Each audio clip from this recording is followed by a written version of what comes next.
আসসালামু আলাইকুম ওয়া রাহমাতুল্লাহি ওয়া বারাকাতুহু।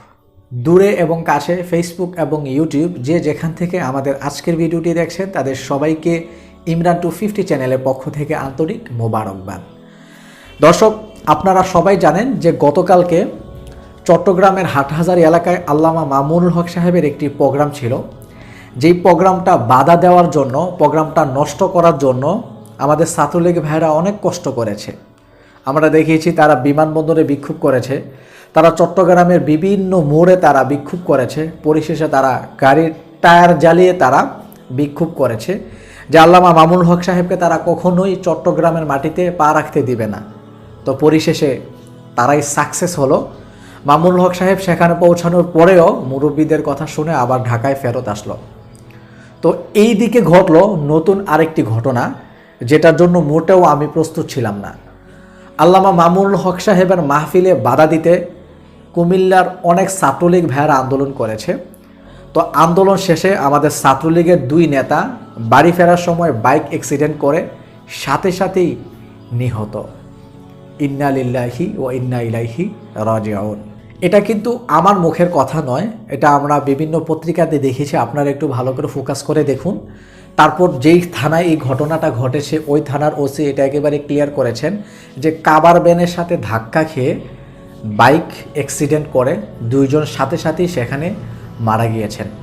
তো এখন হয়তো অনেক ছাত্রলীগের ভাইয়েরা বলবেন যে ভাই, ঝড়ে ভক মরছে, ফকিরের কেরামতি বাড়ছে, তার মৃত্যু এভাবেই ছিল আর আপনারা সেটা মামুনুল হক সাহেবের কাছে নিয়ে গেলেন। তবে এটাতে আমি বলবো যে আপনারা কি এটা বিশ্বাস করেন না যে বড় বড় ওলিয়াওয়ালাদের সাথে বেয়াদবি করার কারণে তাদের শেষ পরিণতিটা ভালো হয় নাই? এমন অসংখ্য গল্প আমি আপনাদেরকে দেখাতে পারবো। তবে সবচাইতে আশ্চর্যের বিষয় হলো যে যখন এমন একটি নিউজ তৈরি হলো যে ছাত্রলীগের নেতা বাইক অ্যাক্সিডেন্টে নিহত হয়েছে, তখন আমি একটু কমেন্ট বক্সটা একটু চেক করলাম। আপনারা একটু ভালোভাবে লক্ষ্য করে দেখুন, সেখানে শুধু দুইটা কমেন্ট বেশি, আলহামদুলিল্লাহ আমিন, আলহামদুলিল্লাহ আমিন। আজীবন দেখে আসছি কোনো মানুষ মারা গেলে, সবচাইতে নিকৃষ্টতম লোক মারা গেলে মানুষ শব্দটা ইউজ করে, অন্তত এই কথাটা বলে আহারে লোকটা একটু ভালো ছিল। কিন্তু ভাগ্যের কি নির্মম পরিহাস, তারা মারা যাবার পর সবাই শুকরিয়া জানাচ্ছে, সবাই আমিন বলছে। তো ছাত্রলীগ ভাই, আপনাদের দৃষ্টি আকর্ষণ করে বলছি, এমন জীবন করিবে ঘটন, মরিলে হাসিবে তুমি, কাঁদিবে ভুবন। আজকে আপনারা কি এমন করেছেন, কি এমন রাজনীতি করেন, কি এমন করেন যেটার কারণে মানুষ খুশি হয় মারা গেলে, আলহামদুলিল্লাহ পড়ে, আমিন পড়ে? একবার কি নিজের বিবেককে প্রশ্ন করেছেন, নিজের মনকে প্রশ্ন করেছেন কেন মানুষ আপনাদের প্রতি এতটুকু অনীহা? আজকে আপনাদের কেউ মারা গেলে আমিন বলছে, আলহামদুলিল্লাহ পড়ছে। আমি মনে করি, রাগ করবেন না, আমরা আপনাদের শত্রু নয়, আমরা আপনাদের বন্ধু। আমরা চাই আমরা যদি কখনো জান্নাতে যাই, আমাদের সাথে আপনাদেরকেও নিয়ে যাব। আপনারা আমাদেরকে ভুল বুঝেন। আমি আশা করছি এই ঘটনাটা থেকে আপনাদের শিক্ষা নেওয়া উচিত। আল্লামা মামুনুল হক সাহেব তিনি যে কথাটা বলেছে ভাস্কর্য নিয়ে, এটা তো তার বাবার কথা নয়, তার মুখের কথা নয়, এটা কোরআন এবং হাদিসের কথা। তিনি কোরআন এবং হাদিসের কথা বলছে। আপনাদের কাছে যদি মনে হয় যে আপনারা কোরআন হাদিসের কথা মানবেন না, তাহলে আপনারা সেটা স্পষ্ট বক্তব্য দিতে পারেন। কিন্তু তিনি কোরআন হাদিসের কথা বলার কারণে শেষ পর্যন্ত আপনাদের যে আক্রমণ, সত্যিই আমরা দুঃখিত যে আমরা আপনাদের কাছ থেকে এমন আচরণ আমরা দেখতে হবে। তবে আমি মনে করি আপনাদের এই ঘটনাটা থেকে আরেকটা শিক্ষা নেওয়া উচিত। মামুনুল হক সাহেব যেরকম ভাবে উনার যে আইনি থেকে 24 ঘন্টার আলটিমেটাম দিয়েছে, সেই 24 ঘন্টা পর্যন্ত আমরা অপেক্ষা করব। পরবর্তী বিষয় দেখে শুনে ভেবে চিনতে আমরা সফলতা আন্দোলনের জন্য আবারও মাঠে নামবো প্রয়োজন হলে ইনশাআল্লাহ। আজকে আমাদের এখানে সমাবেশ, এখান থেকে মিছিল করে আমরা মাদ্রাসা পর্যন্ত গিয়ে আমাদের আজকের এই তাৎক্ষণিক প্রতিবাদ সভা সমাপ্ত করব।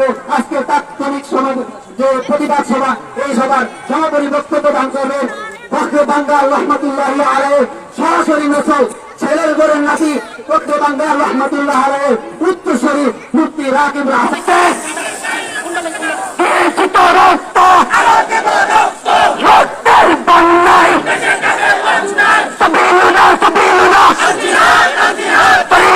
طريقنا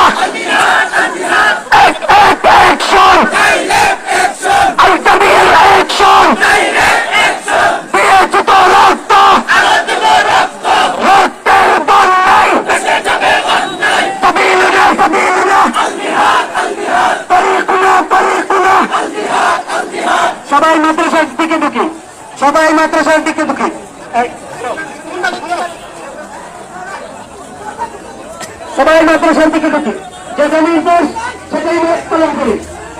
নারায়ে তাকবীর, আল্লাহু আকবার, action, direct action, ultimate action, direct action, বিশ্বজিতের অ্যাকশন, ডাইরেক্ট অ্যাকশন, মুস্তাফিজের অ্যাকশন, ডাইরেক্ট অ্যাকশন, বিশ্বজিতের অ্যাকশন। দর্শক, এই ঘটনাটি ব্রাহ্মণবাড়িয়ার কোনো একটি জায়গায় হয়েছে, তবে যদি ভুল হয়ে থাকে তাহলে অবশ্যই আপনারা কমেন্ট বক্সে কমেন্টস করে জানিয়ে দিবেন।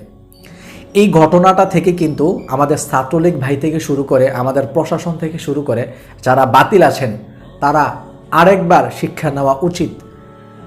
এটা তো জাস্ট একটা সিম্পল, যদি বাংলাদেশের কওমি মাদ্রাসার ছাত্ররা খেপে যায়, বাংলাদেশের তলিবুল আলেমরা খেপে যায়, দাড়িওয়ালারা খেপে যায়, পাঞ্জাবিওয়ালারা খেপে যায়, তাহলে আমার মনে হয় না যে পা রাখার জায়গা আপনারা পাবেন। বাংলাদেশের তলিবুল আলেমরা 2013 সালে একবার রেকর্ড করে দিয়েছিল এশিয়া মহাদেশের ভিতরে হেফাজতে ইসলামের যে আন্দোলন হয়েছিল।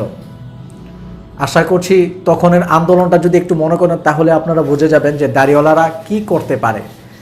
আর এবার যদি কোনো আন্দোলন ডাক দেওয়া হয়, আশা করছি এশিয়া মহাদেশের ভিতরে আরেকবার ডাক পড়বে হেফাজতে ইসলামের সেই আন্দোলন।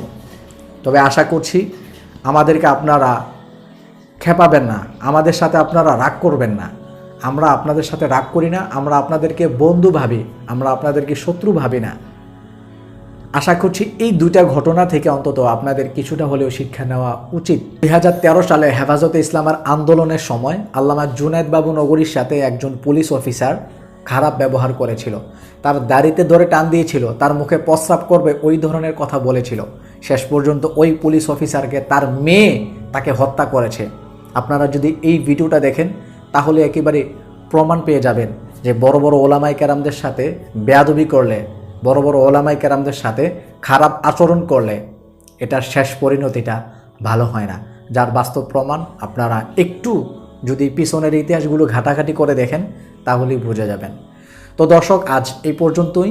দেখা হবে পরবর্তী কোনো ভিডিও নিয়ে, আবার হাজির হব। ভালো থাকবেন, সুস্থ থাকবেন। আল্লাহ হাফেজ।